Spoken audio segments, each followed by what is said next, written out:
So I'm Writing a Novel is the show where you join me, Oliver Brackenbury, on the journey of writing my next novel, from first ideas all the way to publication and promotion. In this one-man reality show, I'll share with you my ever-evolving thoughts and feelings on how I write, being a writer, and everything that entails at each stage of the process. I'll also answer listener questions and, sometimes, interview special guests. If you're the kind of person who likes to learn how things are made and get to know the people making them, then this is the show for you. I've had the good luck to have known Ryan North since 1996. It's possible you've never heard of him. It's possible. But let me just say I'm glad to still have him in my life right now in 2022. I was lucky enough to see the earliest prototype of his webcomic, Dinosaur Comics, when it was briefly looking like it'd feature astronauts, and I'm lucky enough to be interviewing him today, on the cusp of the release of his latest funny popular science book, How to Take Over the World, Practical Schemes and Scientific Solutions for the Aspiring Supervillain.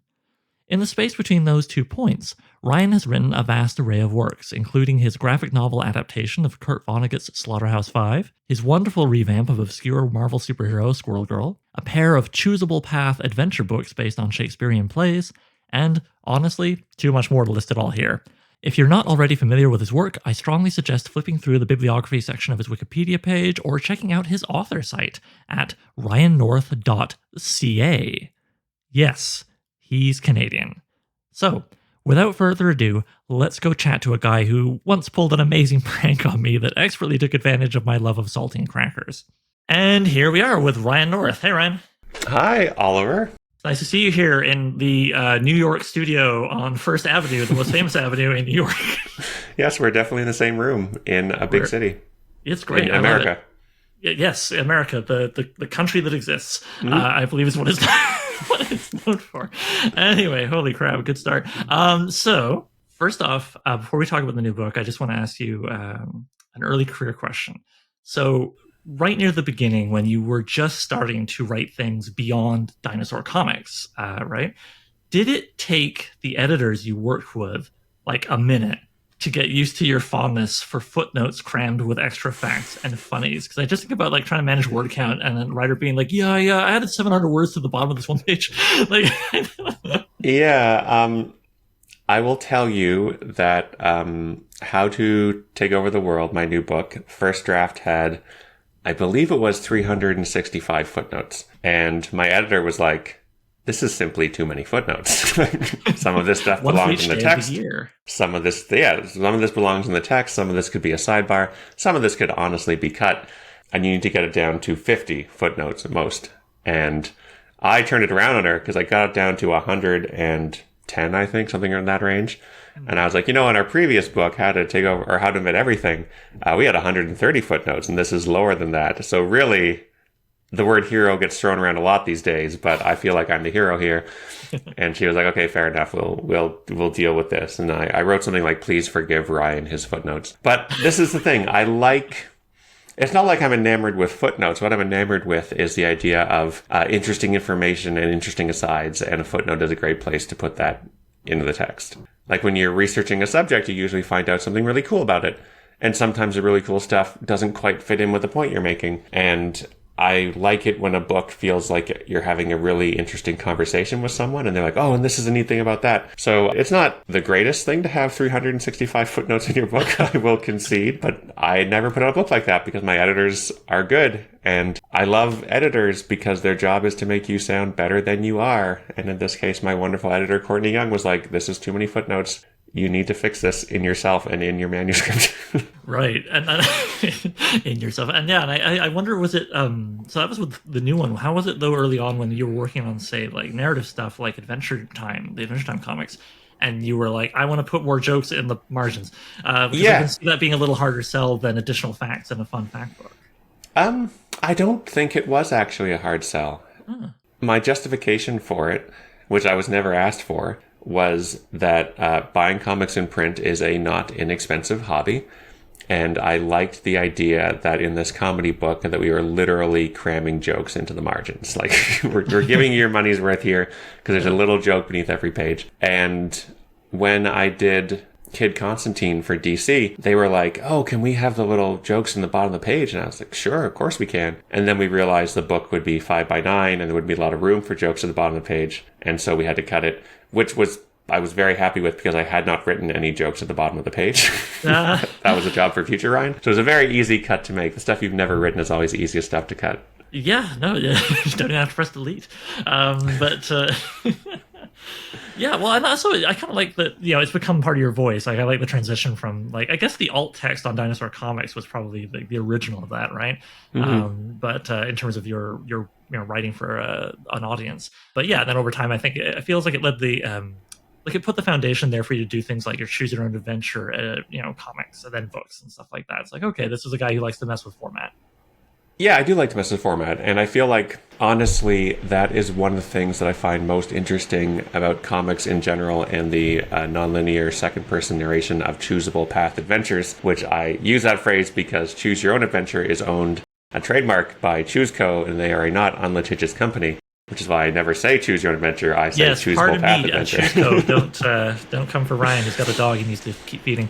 Yeah, Chomsky needs his food. But yeah, I feel like every time I read a comic by certain authors, I can see something done with the form that I haven't seen done before. Jason Shiga is a great example. I love him. He's a brilliant man. And he will do stuff in comics that, to my knowledge, has not been done. It's little comics tricks that are really cool. And that is an incredibly huge bar to cross. And he does it regularly. And other people do it regularly too.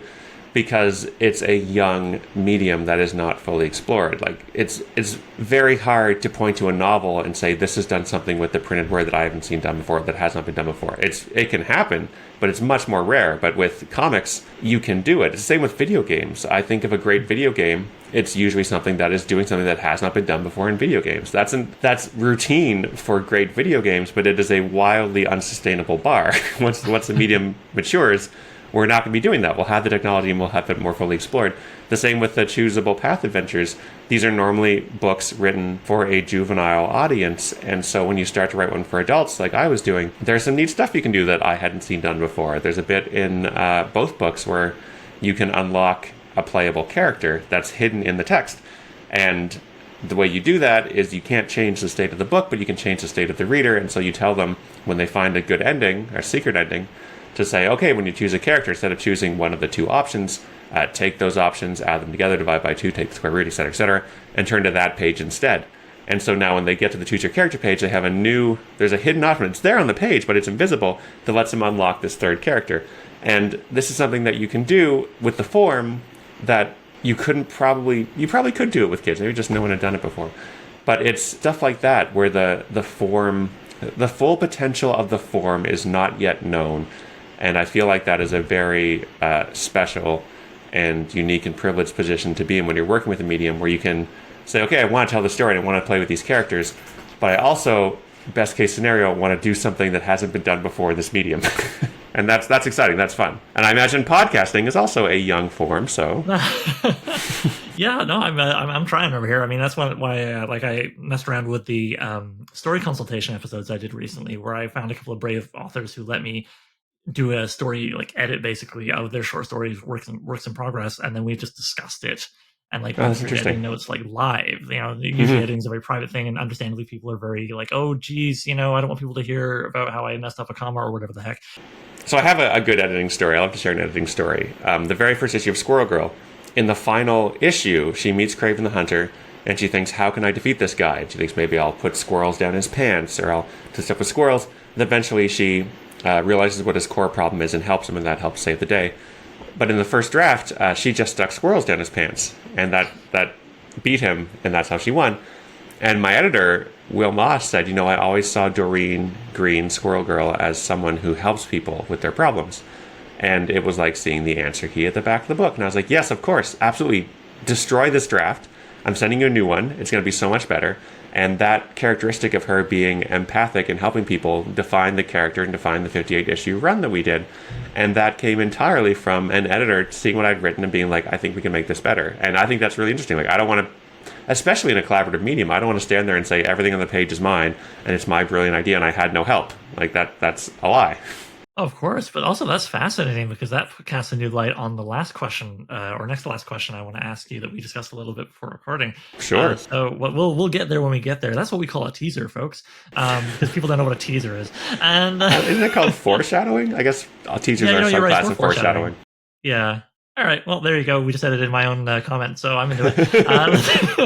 We can punch that up, fix it in post. Yeah, we'll fix it in post. All right, let's bring it back to the book at hand. Would you mind giving us the quickie elevator pitch for your new book, and then follow that up with the aha moment that made you realize you wanted to write it? Yeah, that's a good question. So my new book is called How to Take Over the World, Practical Schemes and Scientific Solutions for the Aspiring Supervillain. And what it is a collection of plots and schemes and machinations from comic books, like classic supervillain schemes of digging to the Earth's core to hold it hostage and living forever and things like that. And all the logistics and science and technology that you need to pull them off here in the real world. What I like about it is it's sort of the spiritual successor to my last book, How to Invent Everything, where you had this nonfiction core, but it's wrapped in this fictional candy coating. So for How to Invent Everything, the fiction was it's a repair guide for a time machine that you've taken a ride in and it's broken down in the past and now you're trying to fix it. And the book is saying time machines are too complicated. It's actually easier to teach you how to rebuild civilization from scratch. So here's how you do that. And so the fictional premise of this book is that I've been writing comics for Marvel and DC, which is true. And a good story has the heroes succeeding at the very last minute, which is true.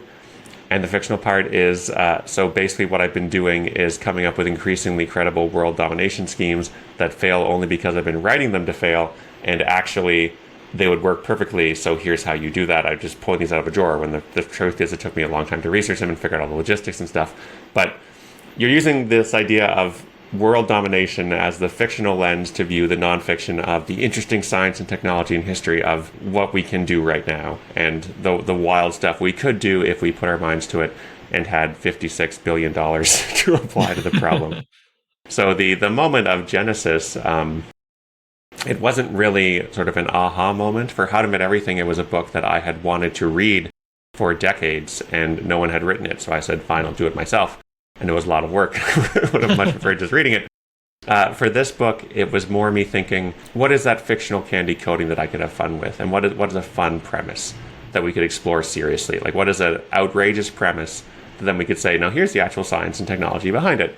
And world domination, like being a Dr. Doom, a Lex Luthor type character, felt like, yeah, that feels like a really fun book to write. And there's an element of like chaos and irresponsibility to it that I enjoy. When I was doing a talk for How to Invent Everything, one of the things I would say was, oh yeah, if this book went back in time, it would be the most dangerous book in history. And then I would show us the slide of a book I saw at a bookstore. And then I'd say this is actually the second most dangerous book because this book exists. And that book was called How Hitler Could Have Won World War II.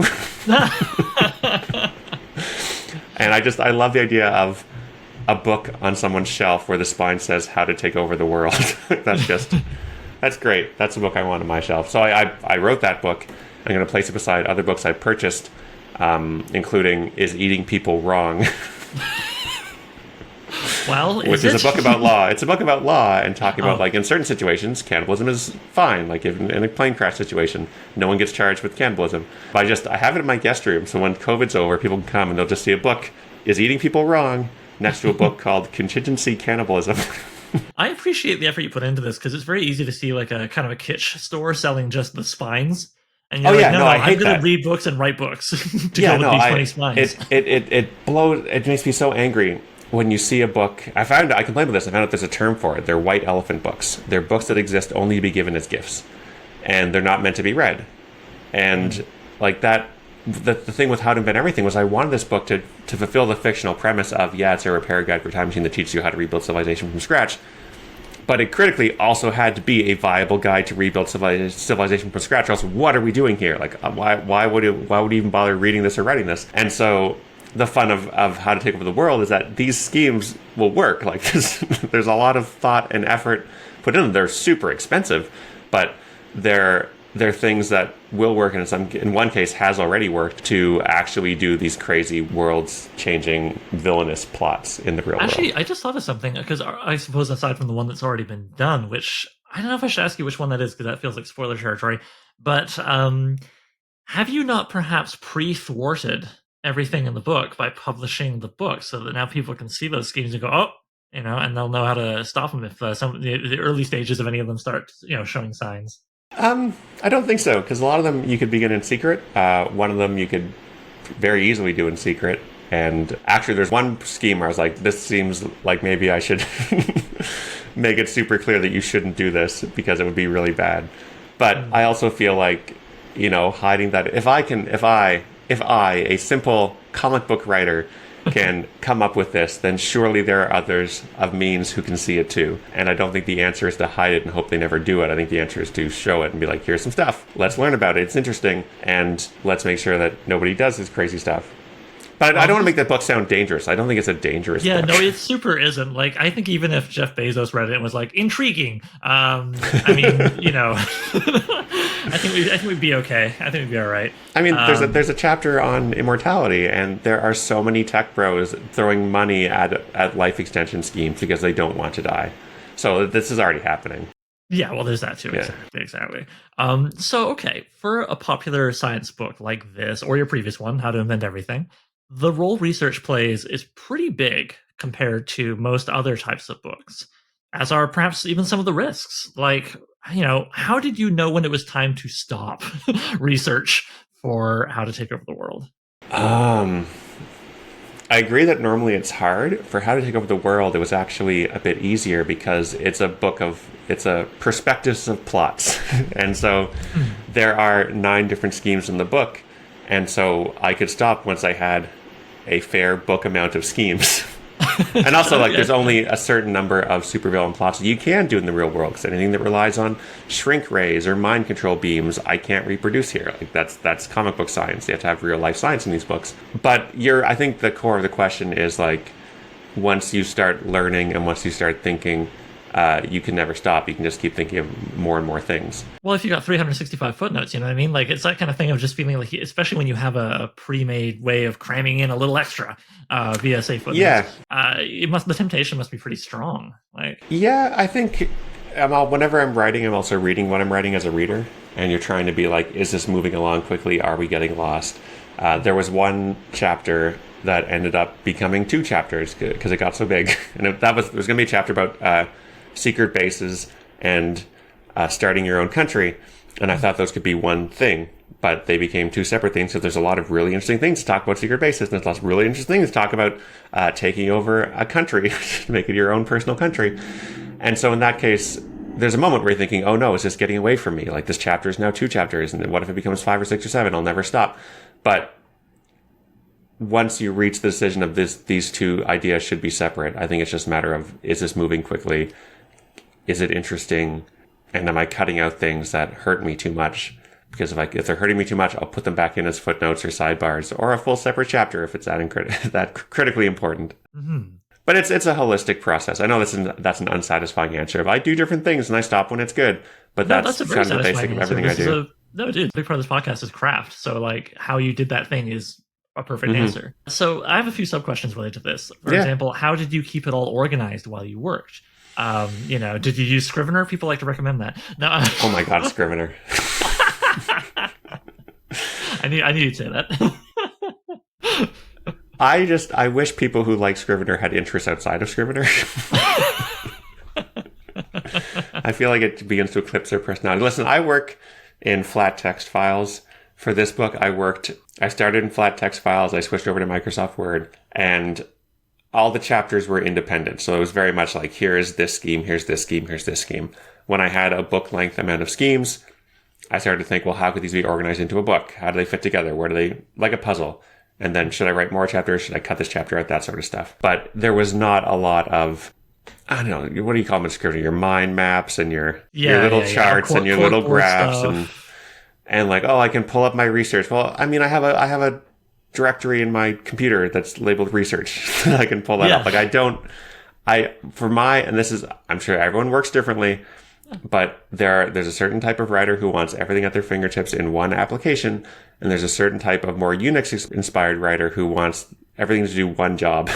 And so my writing, I just want it to be full screen and have my writing on it. And if I need to stop to do research, I have a keyboard combo called Alt-Tab, lets me bring over that directory and I can look at my research. Like, I don't need it all in one colossal app. I just want small programs that do one thing. So this feels so on brand. I forget what the question was. You mentioned Scrivener. I have the Scrivener. No, that was it. Like, I mean, you kind of answered it anyway, because I said I mentioned Scrivener and you just saw red. No, I said, how did you keep it all organized while you work? And you just answered my question, so great. Because it's also very on brand, because your comp sci background comes into play there. I think you mentioned Unix and stuff, and just the way you think about it, like file directories. I'm guessing you don't really do anything. Like, I'm a big notebook guy because I'm garbage for not getting distracted by Twitter and whatever other fun stuff I have on my computer. And I tried those apps that are like, it shuts down the other things, but you can always shut down the app.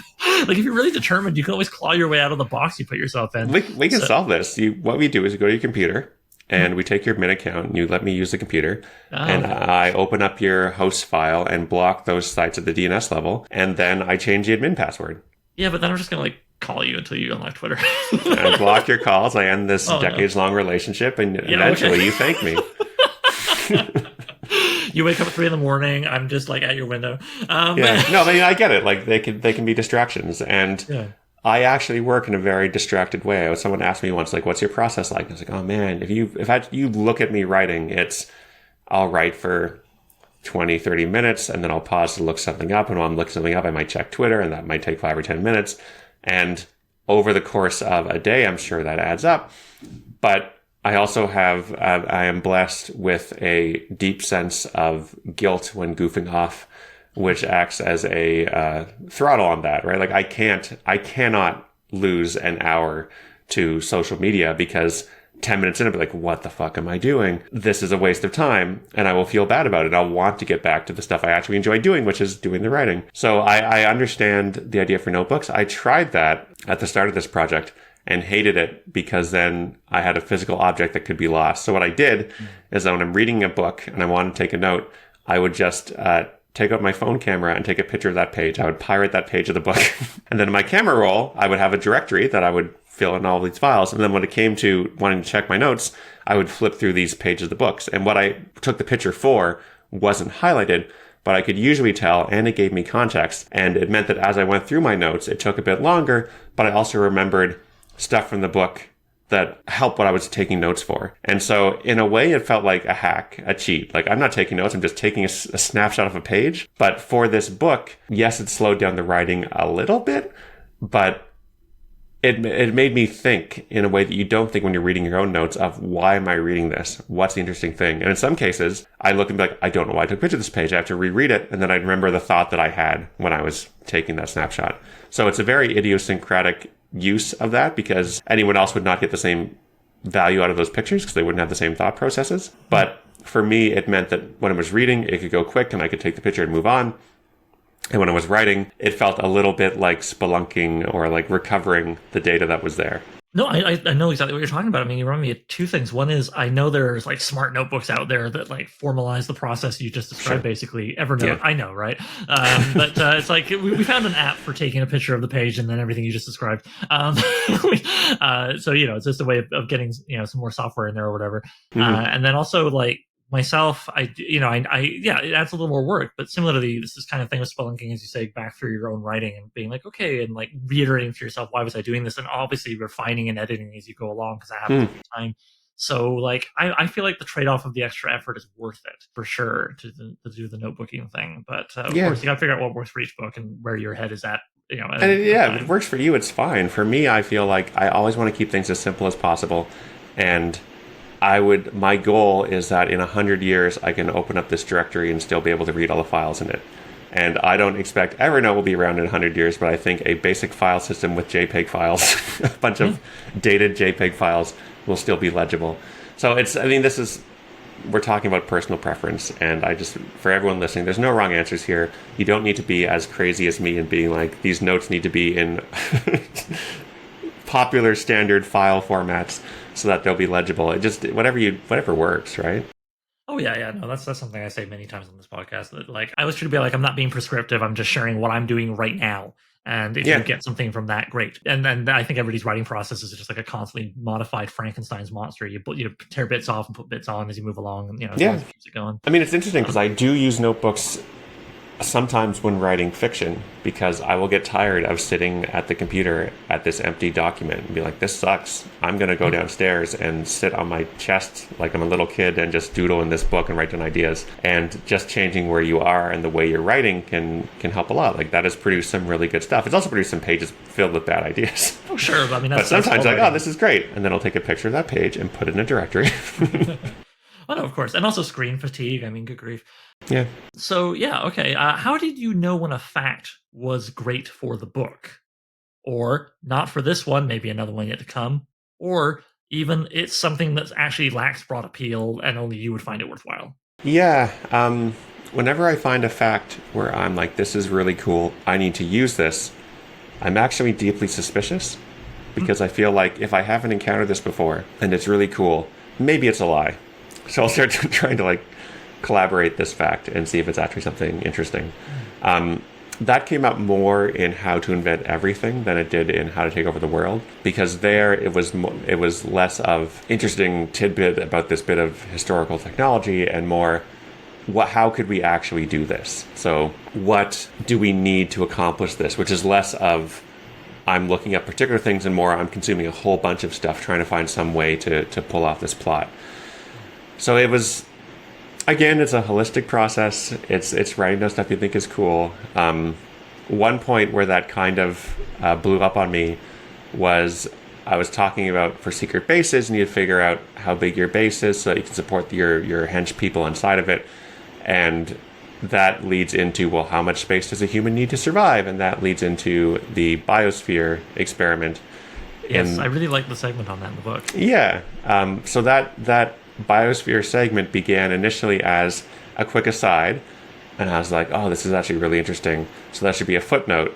And then this footnote became too big, and I was like, all right, this is going to have to be actually a significant part of this chapter, because there's some really cool stuff that happened when you put 4 men and 4 women in a sealed container and then watch them for a year to see what happened, and watch their minds break, and watch as they literally suffocated and starved and started turning on each other. And that's just become something that, yeah, let's talk about this. Like, this is really neat. And this has credible scientific value for you who is trying to build a isolated secret base that's self-sufficient and self-sustaining. So in that example, it became like, there's just too many cool facts here. I need to talk about this more. But also it legitimately supports what we're trying to do. So there's a reason to learn it, which is the whole point of the fictional premise, is to motivate learning about the nonfiction, because we have a goal at the end. Which for me just helps a lot, both in the writing and the reading.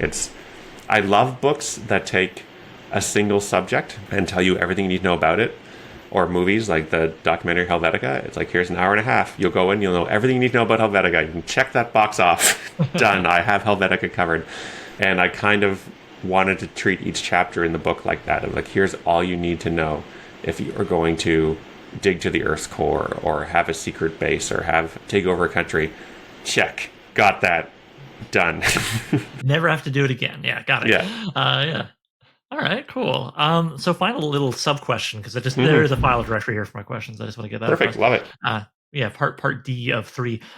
Do you ever worry in parts? No. Okay. Do you ever worry about your parts? Do you ever worry in parts you're just like reading Wikipedia to your audience? I remember, like, not the whole book, obviously, that'd be such a drag. But what I mean is, like, when you're figuring out a bit to go in the book. Because I just remember when I was doing my Weird Facts web show back in the day, I'd sometimes look at my script and worry I wasn't adding enough humor or enough of my voice. You know, like, it was a cool fact, but it was like a cool fact they could read anywhere. It wasn't like, you know what I mean? Yeah, that was a concern with How to Invent Everything, because that is a book of, here's a page about how to build a screw, and here's a page about how to build a plow, and here's a page about how to build a computer from water. Yeah.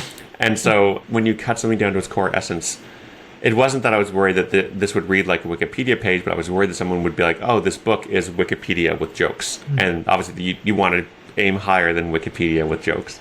But I think the cure for that is, when you're writing, you're also reading, and making sure that what you're reading is interesting and fun and has more than just a series of facts. It also helps, like, when you're doing all this research, that's not going to be on Wikipedia. Wikipedia gives you a surface level understanding, but doesn't go into depth for most things. And so it helps that when you find something that is in print and not online, it makes you understand that this is not something that is generally commonly known. And so sharing it feels more justified than being like everything on this page you can find in a more scholarly voice in a different order at en.wikipedia.org/screws or what have you. Yeah. Okay, yeah, good answer, man. Okay, so on a related note, like still research adjacent, I guess. At the end of the book, you give thanks to the professionals who spoke with me and answered my very suspicious sounding questions during the writing of this book, including Trevor. I'm probably going to bone some of these, but whatever. Including Trevor Paglin, Dr. Blake Richards, Simon Bell. Sorry, you're going to what? Mess up the names. Yeah, that's what people normally say before. They're not going to bone some of these, incling Trevor Paglin. I'm probably going to sleep with some of the following people that Ryan thanked in his book. Anyway, so look forward to that, everybody. But anyway, so you thanked some folk, including Trevor Paglin, who made me nervous about his name and took us down this cul-de-sac, Dr. Blake Richards, Simon Bell, Nick Oberg, and John Lomberg. And then, I personally, I'm curious about all these guys, really, but how exactly did you get to connect with Mr. Lomberg, the design director for NASA's Voyager record? Like, that's super cool. Yeah, he's a really cool guy. And I know everyone says that when they talk to someone famous, but, like, we had a great chat, and then he sent me a bunch of art that he'd done, and I sent him some comics I'd written. And his email is on his site. I just emailed him and said, "Hey, Mr. Lomberg, I'm writing this book about supervillainy, and I'd love to talk to you about preserving messages in deep time. And a bit about me, I have written this book, and I've written Squirrel Girl for Marvel, and all this other stuff." And I sent it off, and I was, hoping for the best, but not expecting much, because he's John Lomberg. The words he did on the Voyager records will outlive all of us and likely humanity as a whole. And it's just an incredible guy. And he wrote me back, I think, within the day, being like, "Hey, yeah, let's have a call." And I think part of it that helped me was that he is a big comics fan, and we could talk about comics for a bit of it. And so I wasn't just some rando. I was a guy who did comics, and there was a comics angle on it. But I also know he has spoken to some randos. Like, he's super generous with his time, and he's super interesting. Like, here's a guy who has worked to send information out into deep space that might possibly be one day read by extraterrestrials, or might one day just be the last thing that survives from this planet. Like, that is a huge honor, and he had 6 weeks to do it, which is wild. And he was so fascinating to talk to that I ended up having a sidebar in the book that's like, okay, so in the text, it's stuff that I talked to John Lomberg about that was important for the book, but here's some really interesting stuff we talked about Voyager and and landers on Mars and all this really fascinating information that is also interesting and maybe not directly germane, but this is something he said in conversation to me, and I don't want it to be lost because it's super, super cool. That's awesome. I mean, without giving away perhaps personal information you shouldn't, how did you get in touch with him? I mean, I gather he's very up to talking to people, but like, did you just know like a buddy of his, or? No, I went to his website, and his email was there, and I emailed him. Sorry, I feel like I just repeated the question because I couldn't believe how simple it was. Yeah. I mean, it doesn't work. I've emailed other people for the book, and they didn't get in touch with me, which fair. It's a cold email from a complete stranger saying, "Hey, can I have some of your time?" And that is something that they need to be able to do and have the freedom to do and be generous enough to do it. And I don't fault anyone who couldn't, because I've gotten tons of requests from strangers, and you can't say yes to all of them because there's not enough time in the day. So it's luck, and it's human kindness.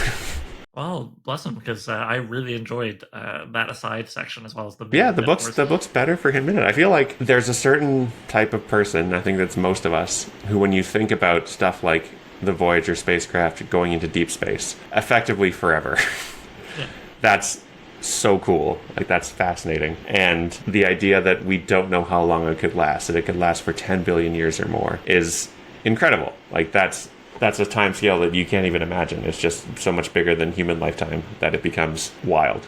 Yeah, no, it's I feel like we can spend like the rest of the hour just talking about that, but let's move on to something far more quotidian than the vast of space. Yeah, I'm a writer, Ryan. What does that mean? I'm too, but I've it's a word I've read I haven't used. It's What's just it like a mean? $10,000 way of saying something more run of the mill, day to day. Like not as lofty and cosmic, certainly, as what we were just talking about. Sure. Of course, now I've said that out loud, I'm also immediately feeling imposter syndrome and assuming I got that Is slightly that what it wrong, means? just wrong That's what enough it for means on somebody to this call me show. out. That's the Yeah. Oliver Quotidian. All right, I'm renaming the podcast the Quotidian Show. Yeah. So, what would you say are the qualities or techniques to aim for beyond, entertaining when writing a popular science book? Because you've written two, maybe you're even thinking about a third, and I assume you read a few. Mm. Like, what really makes one of these things come together? It's interesting because I feel like there's so many ways to approach it, right?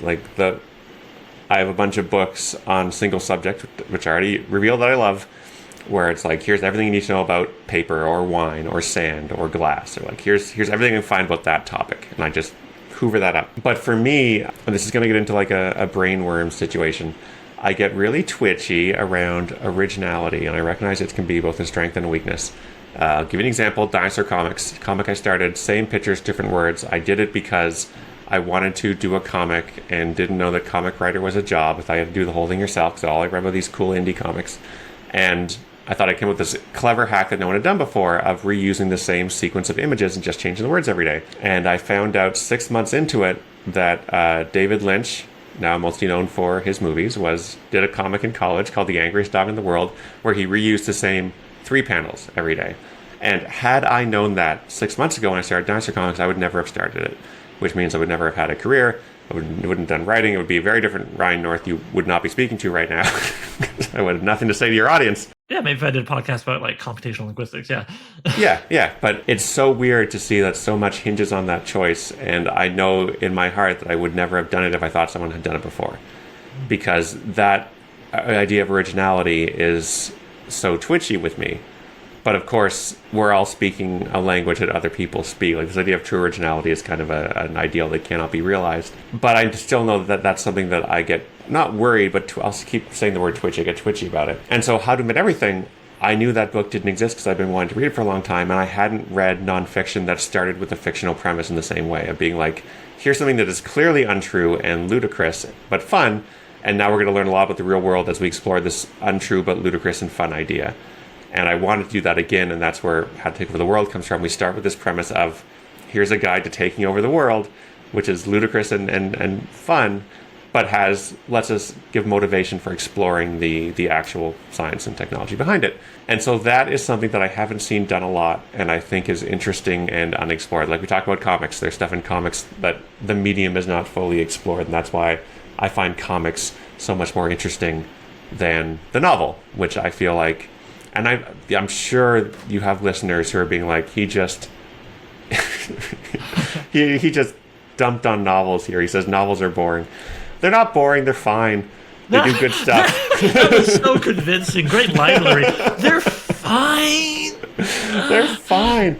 God. But it's this safety net when you're working in an unpopular medium that isn't like comics, as much as they have had influence on superhero movies and stuff. They're still not a popular medium. They're less read than basically any other form of print media. And so when you're working in this less popular, less explored medium, it's a lot easier to be original and not worry about the stuff we're talking about, of like being a printout of Wikipedia or whatever, because there's fewer people doing it. And that means, yes, there's fewer people reading it, but it helps me with my brainworms of being like, this is more original because I can take a more complete survey. If you're writing a novel, you're never going to read every novel. You're never going to read even a fraction of the novels. You don't know what's been done because there's so much there, right? But I can read. You do your best, but but I can have a pretty good idea of what's happening, at least in North American comics. I can't read them all, but I have a pretty good gist of it, so I can feel good about what I'm doing, at least not competing with what's there. And again, like, I don't think this is healthy. I don't think it's good to think the way I do, being like, if someone else has an idea close to this, then I need to stop or never do it in the first place, because, Star Trek and Star Wars, a lot of similarities, a lot of differences. Yeah. Neither is fully original. The idea, like, there's a lot of, there's been quite a few movies about like time traveling robot goes back to do a thing, but there's only one Terminator 2, right? So, yeah, exactly. Yeah. So I keep saying brainworms, and I want to make it sound like it's a bad thing that I'm cursed with and not a benefit that I flaunt. Well, it can be kind of 50-50, right? Like you say, like, it nearly stopped your whole damn writing career, but it also has benefited that career. So, I Yeah, mean, yeah. Like I no one had done a choose your own path Shakespeare book before because it's a ludicrous idea. yeah, But yeah, it's and I mean, also I think it's a great idea. It's a lot of fun.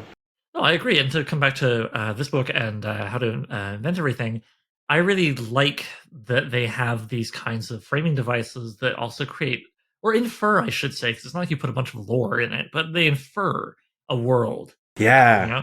And so to me, it's this kind of context that gets my imagination going a little more than say, I think there were like a dozen of these books, so I don't think I'm crapping on any one guy in particular when I say I personally got very bored by those books that were popular a few years back where it's like, hey, Superman flew as fast as he supposedly does in the books. His underwear would tear off exactly this fast, because it was just like the difference between a stand-up comedian that just goes up and just tells like one-liners over, yeah. and this comedian who tells like great stories that contain within them emotional truths and also great humor. Hmm. You know what I mean? Yeah, I think that's common. Thank you. Yes, it is. Right. Look at your face and your eyes. We're kind of like, oh, see, yes, it's absolutely a compliment. I'm saying that your brainworms or whatever about originality in the terms of these two popular science books you've written gave them a framing device that engaged me way more than if it had just been, now here's a chapter of, like I say, like just like what if something fantastic was interpreted literally, it would explode or catch on fire, and then like variations on that for an entire book. You know Yeah, what I I mean, mean? the fun of the book is you need to get around that because we are actually viably doing this. So we can't just say, oh, Superman's pants would catch on fire. We have to figure a way for him to do that without his pants catching on fire because we need to have this work. Exactly. And I think I'm kind of already trod on some of it, but if you don't mind sharing, what do you think? And this doesn't have to be in the context of taking a dump on anybody else. It could be like things that you thought about when you were like, okay, I'm going to do this. What are the things I want to Mhm. avoid? What makes for a kind of crappy popular science book other than being written by a latter day Neil deGrasse Tyson? Yeah, I said it. So I'm going to answer that question by having it transform from your mouth to my ears to become what are the things you try to avoid when Yes. writing this book. And I feel like the version of this book that I wasn't interested in reading or writing was one where it's called How to Take Over the World. And instead of giving you the tools you needed to actually accomplish it, it would start by saying, okay, so every villain needs to have a secret base. So let's start by talking about what color your cape is going to be and what mask you're going to wear and all this sort of like fun and maybe interesting, but there was no way to back it up. There's no science there. We're talking about aesthetics. We're talking about style. We're talking about, maybe you could do the logistics of like having a base shaped like a skull. But for me, the more interesting thing was, okay, if you have a base, like you need to feed and water these people. And if it's a secret base, how do we keep it hidden on a planet with satellites? And if we're feeding and water them, we need to have it sustainable so that if you're cut off for years, you still be able to survive. Like a secret base is not going to be a secret base if it relies on civilization around it continuing, because then that's a secret vacation home. Like you need to have it to be self-sufficient. Then we start into some really interesting problems and logistical concerns that are non-trivial and to me a lot more fun to talk about than whether your cape should be red or black. So I want it to be real. Again, let's say this is a credible book. This is a real book with a ludicrous premise. And let's actually treat the premise seriously and answer the questions it raises and never once do the cheat of being like, okay, well, this is all make believe. We're just having fun here. We don't need to actually worry about how you're going to feed your hench people because this is all fake and it's all in a book. Like that kills the book. Maybe we can That have a kills little the fun. shrink ray in chapter 4. Like, what's the little Yeah, shrink like ray? as soon as you chat shrink, like, well, what are we doing here? Yeah, So I guess the core of what I'm saying is I want to have a fun premise and I want to take it seriously because the fun of it is figuring that out. It's basically the same thing as like who would win in a fight, Superman or Batman. You don't just say Batman, you say, okay, well, Batman because here's all the things he would do. And the fun of discussing that is thinking, oh, okay, how do you defeat this man who can shoot lasers out of his eyes and breathe you into an ice cube?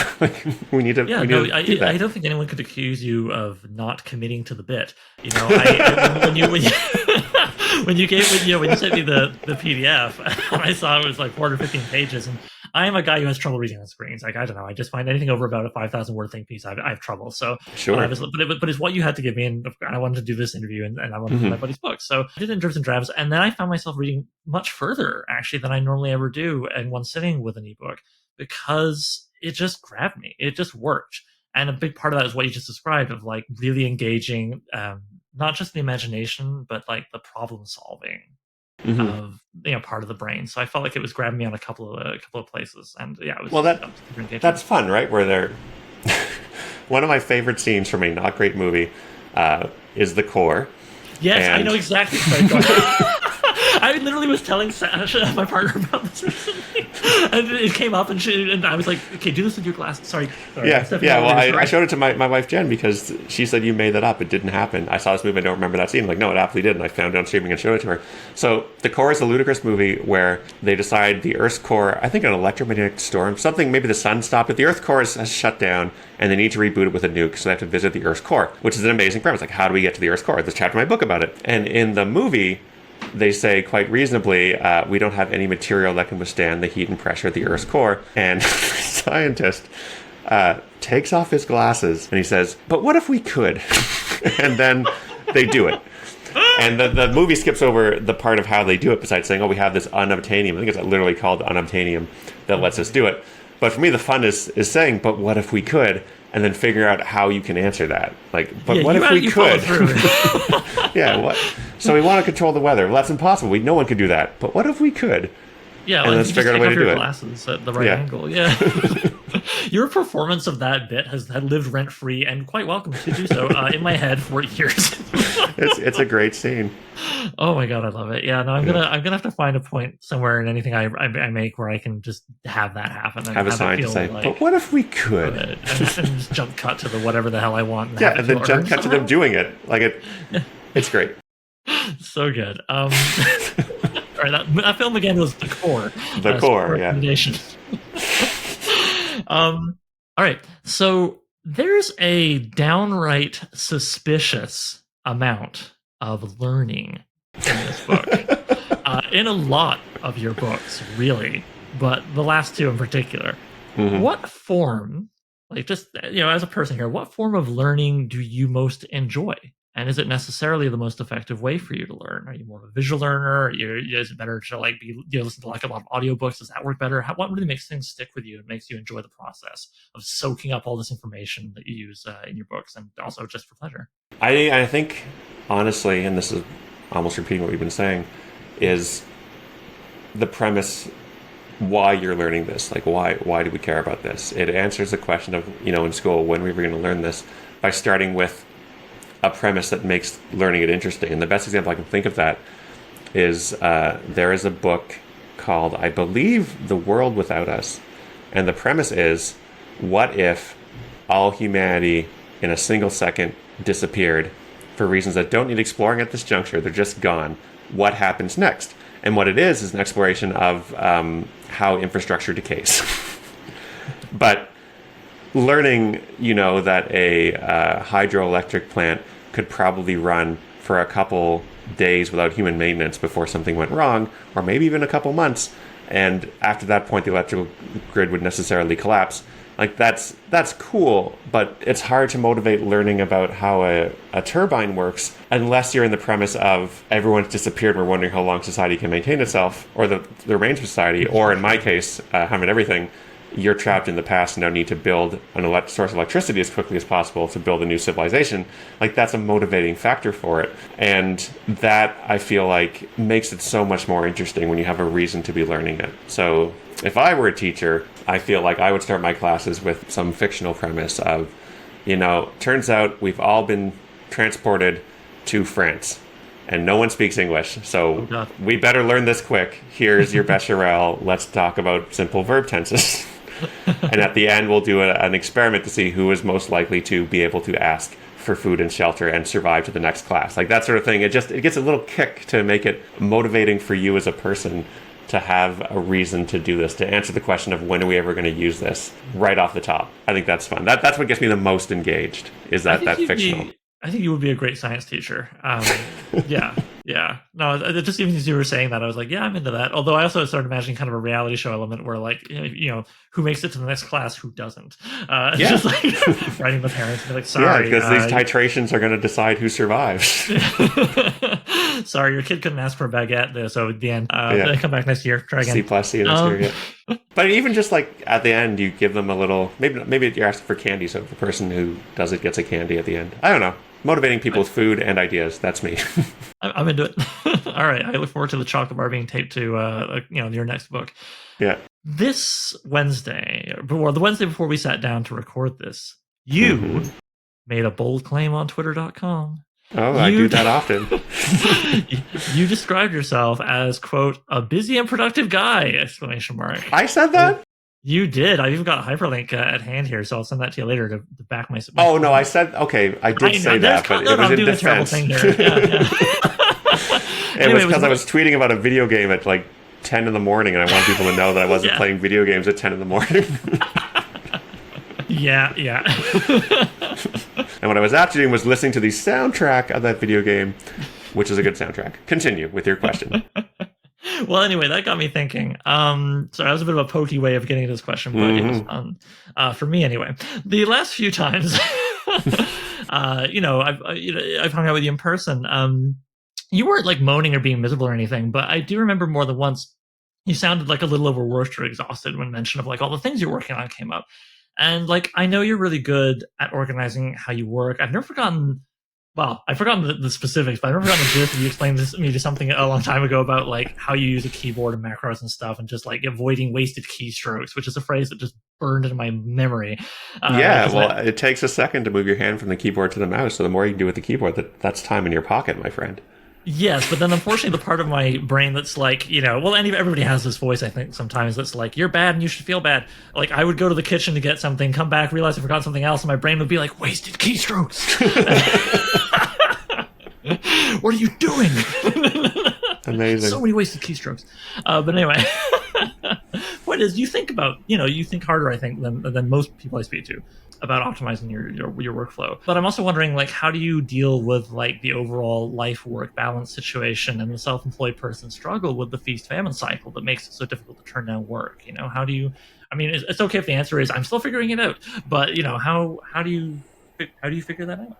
Well, the thing I haven't figured out is how to divorce your own sense of self-worth from the reception of your work.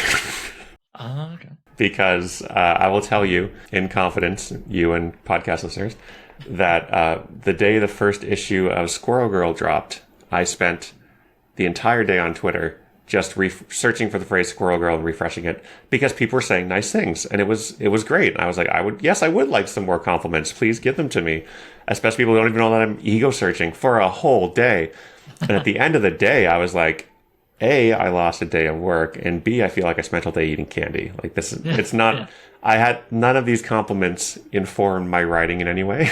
They were just nice to have. So for me, sort of the logistics of how I work, I've learned that I work best in the morning. I find it hard usually to write unless things are going really well. After like 2:00 in the afternoon, it becomes more of a slog. So try not to write after 2. I'll answer emails or whatever. I write with music on, but instrumental. However, I can listen to words with lyrics that won't distract me if it's on infinite loop. So I'll put a song on infinite loop and then work alone because no one wants to be around a guy listening to the same song all day long. I still remember Victor, Mr. Nuts, Brian's brother, understandably getting irate sitting in the same apartment with you years ago as you would just find one song you liked and be like, what if 300 repetitions? Yeah, you remember him telling me, I used to like that song and you ruined it through repetition. And he was right. I usually write comedy, and so I write alone because when I'm writing comedy, I'm trying to make myself laugh, and it's embarrassing to be seen laughing at your own jokes. So all these little tricks I've learned that work for me. And those are sort of like the nitty gritty part of it. But yeah, I think there's parts that I struggle with, which is the tying my self-worth to the reception of a book, and parts that I do pretty well, which is probably, I feel like I do social media okay. I hate a lot of things with social media. Yeah. And one thing that killed me, I read it last week. It was a video.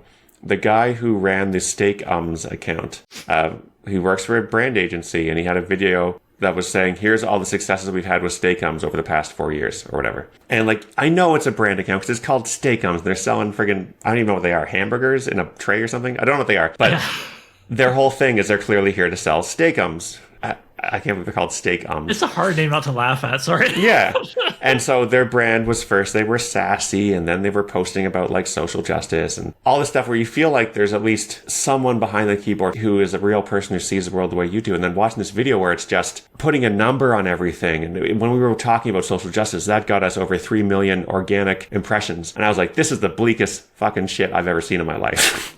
Like, I understand it's a brand, but surely there is some part of our lives that is not monetized. Surely there is some things we can say that we don't go after a year later and make a spreadsheet and a PowerPoint presentation about how effective the media impressions were. Like, that is bleak. And so for social media, and everyone does it differently, but I feel like I want there to be a human behind the keyboard.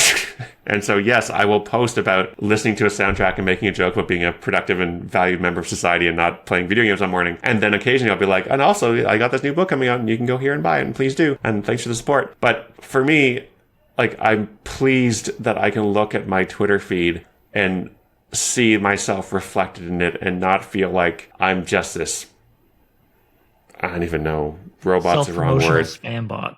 Not even, like, the fact that it wasn't spam, the fact that they've been doing this for years, and at the end of it, they produced a slick video talking about the impressions they got. It kills me.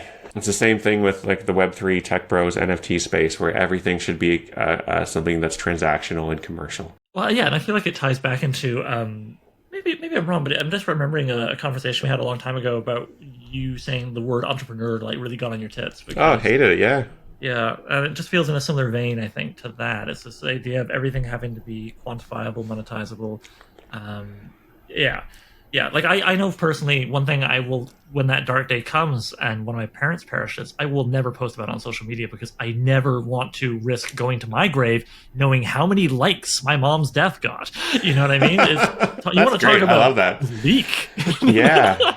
You know, if you had posted about your parents' death at either 10 a.m. or 2 p.m., that could boost the viral traction you might like. Again, that sort of stuff. And what kills me, and this is a sidebar, is that this is how people are being trained by social media to see the world. And like I have this bugbear about the word content, where I hate the word because when you call yourself a content creator, you are describing yourself and what you do for a company. Like, you are the content they put in their empty vessel. It makes your work, it's something fungible, it's something liquid replaceable. It's just something that fills a hole that someone else has made. And yeah, the term finds all of human creation into a soylent-like slurry. Yeah. And I feel like people of our generation, a lot of us feel that way because it's an artificial phrase that we didn't have growing up. But I see younger people who call themselves proudly content creators or YouTubers or TikTokers describing their identity in terms of something a company wants them to think of themselves at. And I feel like this is my old man rant. This is where I'm like, this is something I will never accept, and I'll be 80 years old sniggering at the word content. And people will be like, why does that matter? Like, nobody cares. This battle has been lost in 2010. And they're right. And then one day you will die and they'll be like, oh, good content, you know? Yeah. Thanks for the content, Ryan. You made some really good content in your times. Yeah, so anyway, sorry. My content. Yeah, no, it's okay. No, I'm right there with you. It's always fun to hear someone else articulate things you vociferously agree with. But I think we got away from the question a little bit. That's okay. We got some insight into how you manage the work-life balance situation. And how are you for wrestling with the whole thing of, like, I can't turn down any work because money? All right. That was actually the core of the question. Or I gotta stop working because I want to spend some time with my partner. You know what I mean? Like, I gotta stop. Yeah, I mean, the answer there is to have a partner who says, it's 5:30, come down for dinner. We're making dinner now. Like, it also helps. I have never experienced burnout, but I have seen it in my friends often enough that I know I don't want to experience it. And so when work becomes work, when writing becomes a slog, which is what I was saying about around 2 p.m., I love to stop. I love to be like, okay, I'm done for today. I'm not going to feel bad about it because I don't want to, borrow from tomorrow to make today good. I want to keep this being fun and keep this being something I enjoy. And so that helps with not taking on too much work because then I will hate it. I also really hate the idea of not hitting a deadline, so I'll avoid that at all costs. And one thing I've learned is that the work has to interest you. Otherwise, it becomes work. And so for taking on stuff, if it's a job that would pay well, but I would hate, I say no. Like, I don't And it's not even like, look at me, I'm turning down work because I'm so great.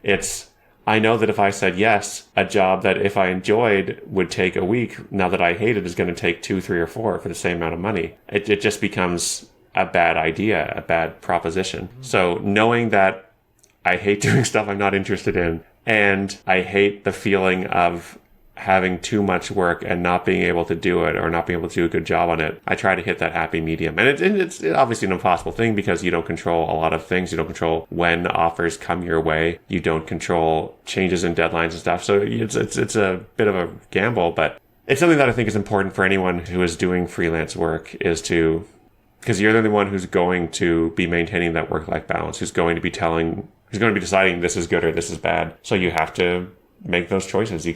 You don't want to be in a position where you overextended yourself and now you're like, well, the next 2 years are going to be horrible. Yeah. But at least I'll make some money. Like I like to avoid that if I can. Yeah, and I guess it's taken some time for you to get there because, like I say, like I do remember. Again, I didn't write this down in my diary. Sorry, so I can't tell you the precise year. But somewhere in the years we've known each other, I remember you being like, "This year, I got to do a little less." Like it's obviously been like a figuring out like the right ratio for you. Yeah, it's a process. I mean, I didn't start knowing this, and there was a time last year where I had 2 months that I was like, all I got to do is get through these 2 months, and I'll be fine. But that was a combination of deadlines being pushed up and pushed back and all landing in the same spot where I had to do more work than I was comfortable with, which I know it makes me sound like this man of leisure, but it's not that I was like, oh man, I have to work past 2. It was, oh man, everything has to go perfectly and I'm going to have to dig into my weekends to make this work. Yeah, that happens. And just before we move on to the next question, I want to make sure you're aware of a term I think you'll hate to death that relates to this. Have you encountered the term, yes. Have you encountered the term grind set? Oh, I am pleased to say that until this very moment, I have spent all my time on God's green earth without experiencing the term grind set. I am familiar with grind culture and hustle culture. And I think, again, it is reducing all you are to what you can do for someone else. And yeah, I don't like it. Thanks. Yeah, no. There's this mindset with grind set. I just heard it the other day. Right. I just started like barfing blood. It may have been unrelated. I should see a doctor, but it's just this grind set. You got to get in that grind set, and it just makes you think of people I knew back at when going to school who would just be proud of like not sleeping for a week before handing in a paper, and I'd be like, yeah, your body's going to pay for that. Like every time someone would try and because some of it's also that nervousness of wanting to appear cool and productive at all times. Well, I think it's something you can point to. It's a number, right? Like it's something that is quantifiable. I worked so hard that I only got 2 hours of sleep last night. It's proof that I worked hard. And I get the desire for it. I would love to have something I can point to that says, even if the work is bad, you can tell I tried really hard, but that doesn't really matter, right? The more mature thing is it doesn't matter how hard you tried. It matters if the work is good. And so build your life such that you can do good work. And you're probably not doing your best work after being up for 14 hours straight. Wait, 14 hours is not that long. Yeah. 24 hours. Wow, did you just reveal something about yourself? You're like, hey, maybe you are a bit of a man of leisure, Ryan. I'm never conscious for more than 8 hours. I can't do it. After 6 hours of consciousness, I am, someone else put me to bed. Yeah, what am I, a farmer? Okay, you have written in a wide variety of formats. Mm-hmm. You've got children book, webs comics, graphic novels, including singular works, monthlies, limited series, short stories, choose your own choosable adventure. Let's be clear here. Choosable adventure books. Ryan just winked at me when I said that, and I liked it. Video games and popular science books, like the ones we're talking about. When you're working on several projects at once in a variety of formats, how do you handle task shifting? Getting into the right head for today's dinosaur comic, then hopping from that to polishing some dialogue for a video game encounter. But oh wait, you got to get a script for issue 3 of one of 2 ongoing monthlies to the artist. Blah. How do you handle that? So I used to just do it on demand, and then there came a time in my life where I was working on Squirrel Girl, which is a all ages-y comedy superhero comic, and my adaptation of Kurt Vonnegut's Slaughterhouse-5, which is a very dark. It's comedy, but it's like black comedy about the author's experience in World War II and the firebombing of Dresden. And I did that for maybe 2 days, and I was like, this is not working. I can't go from the firebombing of Dresden to Squirrel Girl versus Doctor Doom and not feel horrible. And so what I've done before, and I broke that and I switched back to it and I've now done since, is I tend to do a morning afternoon split. So morning, I'll work on Squirrel Girl, then I'll go have lunch. Nice block of time. A nice 3-hour lunch. No, it's like a half hour to an hour lunch. And then I'll work on Slaughterhouse, or vice versa. I'll do Slaughterhouse, then do Squirrel in the afternoon. Having that break between helps. And so when I'm doing multiple projects, my ideal day is me doing one project in the morning and one in the afternoon. And that also helps me break the I can't work past 2 o'clock rule, because then I've just started and it's something new and exciting. It helps carry me through that afternoon slump and keep it going. Yeah, I think that's pretty wise. Like when I have the luxury of writing for a full day, I try to do something along those lines, because otherwise, you just start to get snoozy at 2 in the afternoon. If it's all one project, I've been conscious for 6 hours. It's nuts. And, yeah. Also, funny enough, just you describing what you did, maybe I could see a panel from the Slaughterhouse 5 adaptation in my mind, but I was trying to imagine Billy Pilgrim in like a blasted wasteland saying, kick butts, eat nuts, or whatever.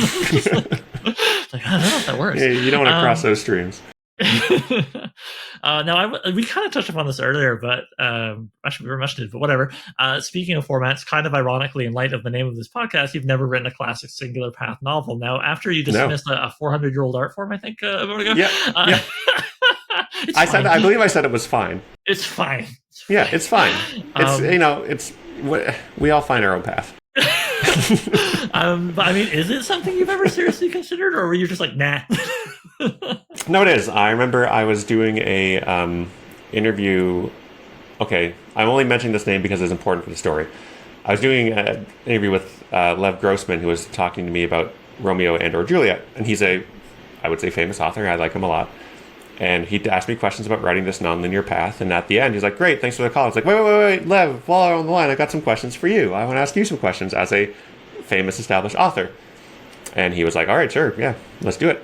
And I was like, so listen, Lev, because I'm on a first name basis with him clearly. Yeah, please. When I was writing Romeo and or Juliet, what I liked was it was this nonlinear path, so I could always change things, add things. I was never committed to a choice, which is the very nature of the beast. But when you're writing a novel, here's my fear. I'm on page 500 of the novel, and I've realized that I made a mistake on page 10, and I have to throw away everything I've done because it's bad now. And how do you avoid that? And the answer he gave me, which I loved, was he was like, look, Ryan, because we're on a first name basis, readers want to have a good time with your work. They're on your side, and they will forgive a lot. There was something in The Magicians where I realized after it went to print, that's a plot hole. I made a mistake. And readers didn't notice, or if they did, they made up an explanation for why it wasn't a problem. If you have them on your side, they're going to want to have a good time. And so that helped address my fear of writing a novel, which is I would make a mistake and throw the whole thing out and hate my life. But that's that I still haven't done it. And I think part of it is there's so many interesting problems in comics and interesting things that I don't know the answers to, I'm sure they exist in novels. I just haven't seen them. I don't mean to dismiss a 400-year-old art form. I'm sure I'll go so far as say it's more than fine. And some of my best friends write novels, and I've read plenty of novels and enjoyed my time with them. But I don't think you have to write a novel to be a real writer. I don't think it's a checkbox you necessarily need to check. And so I also feel like someone who is not especially interested in novels right now probably shouldn't be writing a novel. I would like to write one someday, and I feel like there will come a day where I'm like, I have a great idea for a novel, and the challenge there is like, I don't know how to do it. There's a lot of unsolved problems that I'll get to encounter. But right now, it's not especially where my interests lie. I keep going on with this answer because I'm trying to find a way that doesn't make it sound egotistical. I don't want it to sound like I'm too good for novels. Dude, don't worry. It's not egotistical at all. You're literally just describing it in terms of your interest, not some sort of abstract empirical measurement of quality of medium. Well, I did earlier say novels are fine. Yeah, well, that is true. But I wouldn't worry about it. I wouldn't stress, especially because like you're literally talking to a guy who's writing a novel and does a podcast about it, and I don't feel insulted, so I don't feel invested in the medium. Well, good luck with your little story. Yeah. No. I just asked because. Well, I guess not because I think you have to write a novel to be a real author or whatever. Like the concept of a real author, just whatever, that bugs me. But because I really like what you've done in all those other mediums, and so a part of me was like, if I saw, I don't know, we didn't talk for a really extended period, and then one day I went to a book store and saw a novel by Ryan North. I hope you have a better title. I would be intrigued. I would too. I would like to read that book. I wonder. Well, my question there is, what's Ryan doing with this book? I'm curious. Yeah. What's his twist? Is that how many footnotes? Okay, yeah, that's interesting. So now you've defined it as, Ryan, your novel has to be something, is implied it's something that is interesting and doing something clever with the form. And so now the challenge of what can you do that's clever with novels is actually something really cool. Well, yeah, and also because you have this established career at this point now, so like people have an idea of what to expect from you, including people who haven't done this for a long time, like I have, and they can be we're on a first name basis, Ryan, you can. And you can, there's expectations that come with your work, all positive, I think, that would infuse the prospect. I mean, I can tell you that I'm the most excited for writing a novel during this conversation than I have been before in my life, so that's great. Well, hey, there you go. All right, I'm doing God's work here. Frankly, even if you were like, I'm just going to write the most, nuts and bolts story about a college professor, get this, wants to sleep with one of his students, but oh boy, she reinvigorates his views on life. Hang in there. He's got patches on his elbows. Is he a writer? Well, sometimes, his wife doesn't encourage him as much as she should. Anyway. That is just classic for college professor wives in novels. I'm telling you, man. If only they understood why he had to have sex with his 19-year-old student. Yeah, no, it really lays the foundation. So, and the student. What the hell, Oliver? Anyway, so my point is, I would, even if you wrote that, right? Even if you wrote like what I've just made fun of, the most quotidian word of the day, yay. Friggin' novel, I would still be like, I gotta read this because I gotta see what Ryan's what's doing he's doing with it. What is he doing with it? Even if he's not reinventing the tired college professor just wants to get laid story. I don't know. Even if the execution was totally mundane, I'd still look at it like it was an Andy Kaufman joke and be like, "What has he done? What am I missing?" That is a compliment. Thank you. Yeah, no, for sure. No, that brings me to my more ambitious last question or two here. These other questions I did were fine, like the novel, but like the celebrated I don't mind sharing the novel. I don't mind sharing with you, listener, something I shared with Ryan a little before we got talking, which is that I actually weirdly got kind of nervous about doing this interview last night. And this morning I got a bit better, but yeah, because I felt this huge pressure I put on myself to like make the most profound questions possible, because how many interviewers will have known Ryan since we were eating lunch in the hallway in high school, how many other blah blah blah blah. I felt like I had to work this personal connection to like say something deeply profound, and I definitely had some misfires that are not being included in this interview.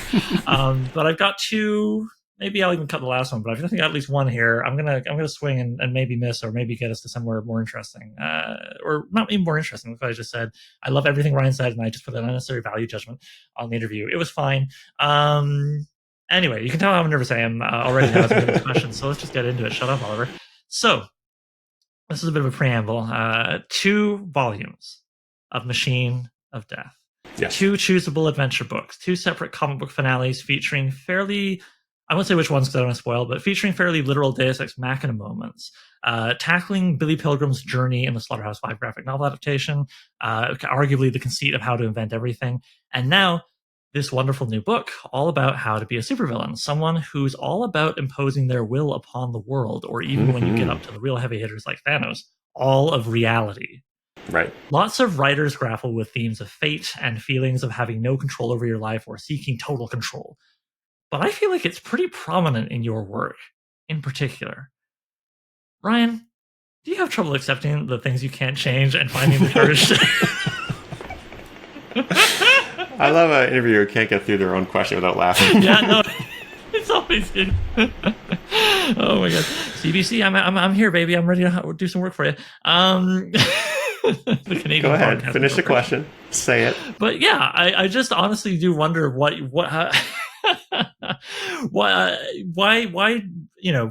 you think maybe that is so prominent in your work, and does it tie into anything to do with your like life experiences and philosophy? Why the Serenity Prayer of God give you the...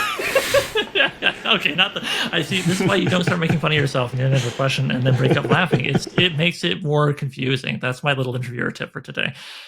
What I'm saying is, it feels like these themes are pretty intense in your work, and so it makes me wonder maybe why that is, or if it's something you've ever thought consciously about, and if just in your life, do you find yourself maybe wrestling sometimes more with the concepts of fate and control over your life?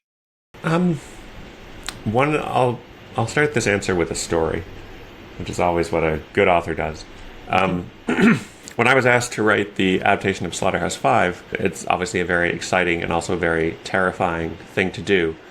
because I love Kurt Vonnegut so much. And it was interesting because I had already adapted Shakespeare's work twice with Romeo and Juliet and To Be or Not to Be. And Shakespeare is obviously has gone from being seen as a good author to being seen as a great author, to being seen as the best possible author in the English language, to being seen as the best possible author in all languages across all time. How dare you desecrate the bard, sort of stuff. And I was super down to play with Shakespeare and turn him into a choosable path adventure, just like make fun of him in places because he's 400 years out of date. And you'd think that would make me ready to, so if I can do that to Shakespeare, who's Vonnegut? The guy's just one author. Like he's not as celebrated as William Shakespeare, my co-writer Bill. But what made it so scary was that I do really respect Vonnegut in the way that I don't for Shakespeare, because there's stuff Vonnegut has written that sort of like just opens up your core and puts those words inside and then closes the core again. And one of them is where Vonnegut's talking about what he knows about life, and he boils it down to, God damn it, babies, you've got to be kind. And it's this experience of reading that and saying, yes, truth, got it, done. like this is now tattooed on my brain. And what I like about it is that it answers a lot of questions. Like I remember being in university and being like, what does a life well lived look like? And deciding at some point that I don't know the answer to that. I don't know how to make the world a better place given the tools that I've got. But by writing, I can maybe inspire someone else or give them the tools, or at least distract them happily for a little while, and then they can go out and do good. So it's saying, I don't know the meaning of life, but I know that if I can help you for a little bit, maybe you'll figure it out. And I decided I was fine with that. Like that seems like a reasonable way to live a life. And the God damn it, babies, you've got to be kind line describes what you can be doing in the other periods of time when you're not writing. So in my work, a lot of the core of the characters is this kindness. I think you can see it absolutely in Squirrel Girl. You can see it, I think, in both How to Invent Everything and How to Take Over the World, this idea of with thought and with intention and with cleverness, science and technology, you can accomplish things you couldn't accomplish otherwise. And these can be put towards kind ends. So that's kind of an impromptu monologue about the nature of life, but that's, I think, where I'm coming from.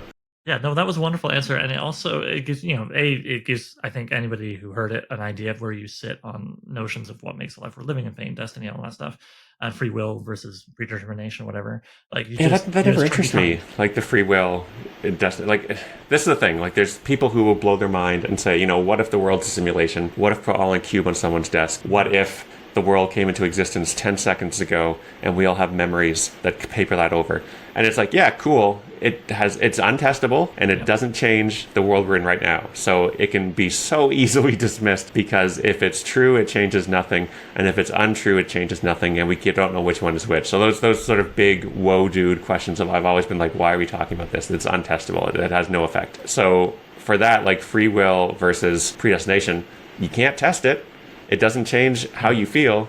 It doesn't impact your day-to-day life unless you go into the full extreme of, these aren't my choices, so I can do whatever I want, onanism, solipsism stuff.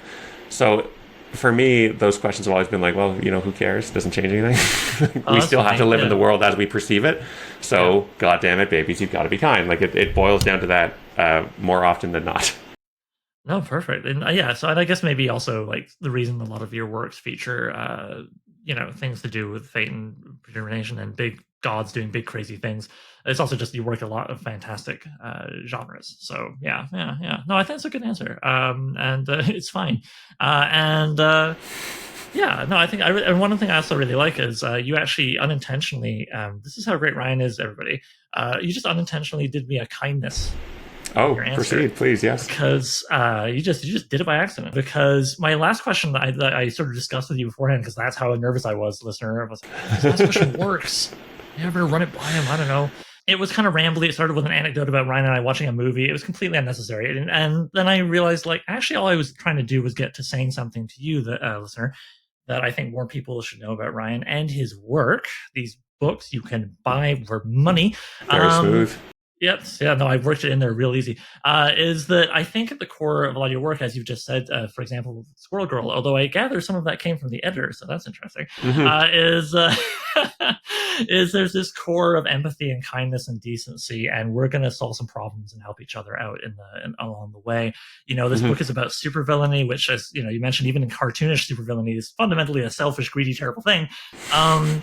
But your voice in your introduction to it, well, I started to feel pumped after I read it. I was like, I'm going to go build a secret base. Yeah, yeah.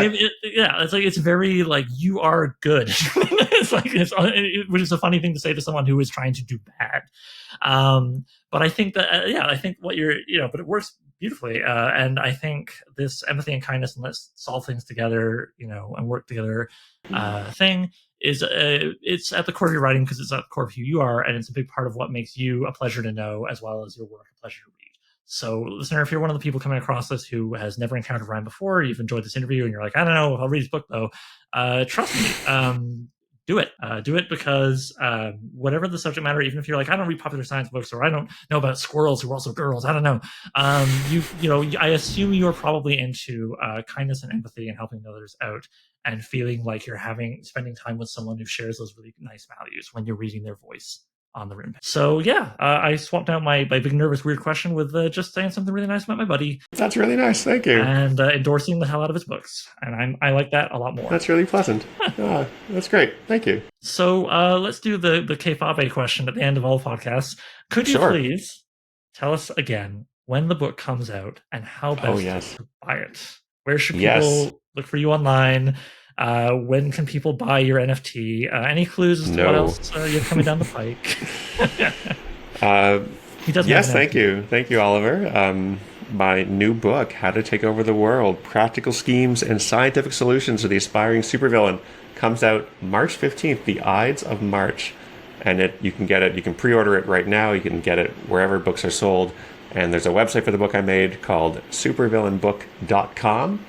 And if you'd like to see me on social media, I'm really mainly only active on Twitter, where it's at Ryan Q North. And there I will post usually jokes and sometimes asking you to buy my book. But there's a human there.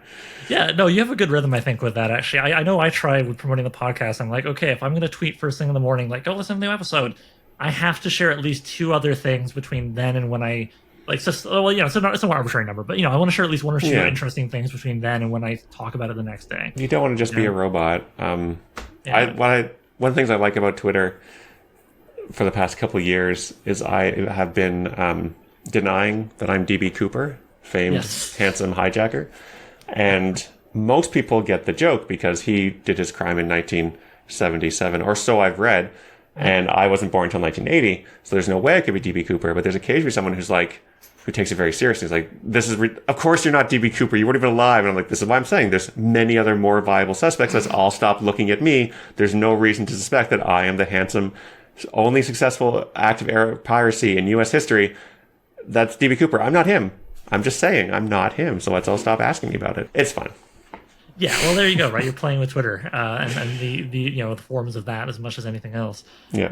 Okay, so this should go up before the 15th, but of course you could be hearing this afterward. So if all else fails, you can always go to Ryan's website, which is ryannorth.ca. Yep. Sorry, that was my dog shaking. ryannorth.ca.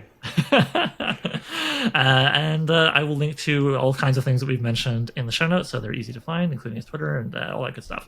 So this was super fun, Ryan, and it was nice to get to hang out with you. Always a pleasure, Oliver. Let's do it again next time I have a new book out. Let's do it. All right. So I'm Writing a Novel features original music by Gloria Guns and is hosted by yours truly, Oliver Brackenbury. If you'd like to submit a question, then please email it to soimwritinganovel@gmail.com. Bonus points if you record yourself and send me an MP3 I can cut into the show. Doesn't have to be fancy, using your phone is fine. Just keep it clear and concise. You can also holler at the show on Twitter. Look for @so_writing, @sowriting.